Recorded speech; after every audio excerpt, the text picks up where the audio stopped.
Hello everyone, Reid Abedeen with Safeguard Investment Advisory Group. We are a registered investment advisory firm. We've been in business now for over 2 decades. Primary focus is to help pre- and retirees build and protect what they've spent a lifetime creating. Our main focus is to make sure you are an informed consumer so that you can become truly financial independent. One of the questions that we get asked quite often, markets are moving up and down, I'm getting scared, what should I do? And oftentimes the advice is, hey, don't worry, the markets will always come back. So I want to talk to you about this specific topic today. On this board here, you're going to see all the bull and bear markets throughout history. So I wanted to kind of share with you how this impacts retirement. Now, if you're in your 20s and you're putting money aside in your 401ks, that's perfect. It works for you because market movement, while you are in accumulation mode, is actually beneficial for you. But here we are discussing how it impacts people during retirement or as they're approaching retirement. I want to first off say that we believe you should have money in the markets because over time, as you can clearly see, it will do well.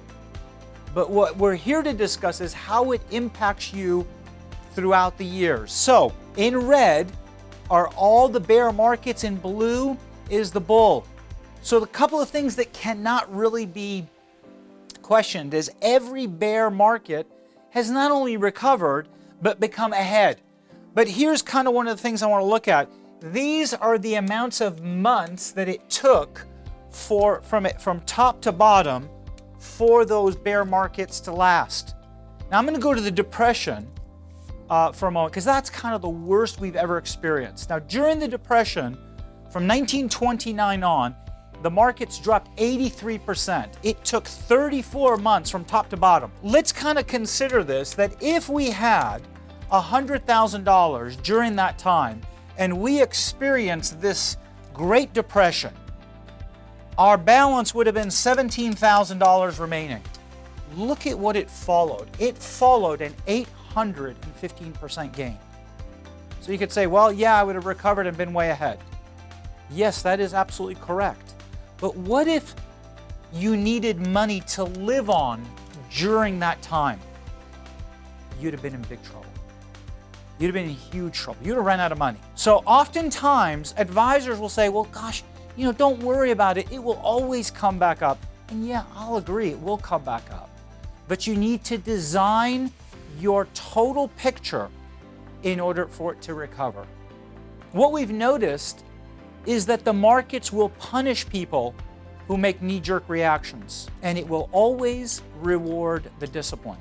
So how do we structure a portfolio that is structured where you're disciplined when the markets drop and will provide you an income? This is why you should sit down with a seasoned advisor who is independent, who's going to look at multiple facets to ensure that when these things occur, you are positioned for a recovery and to be allowed to be ahead. And this will also prevent you from making knee-jerk reactions and trying to time the markets, because we all know that timing the markets do not work. There isn't anyone that has a crystal ball that could tell you which stock or which fund to purchase at the right time. I hope this information has been useful for you today. If you want to get information about this or other subjects regarding retirement, please like and click the link below to subscribe, and I look forward to catching you on our next informational video.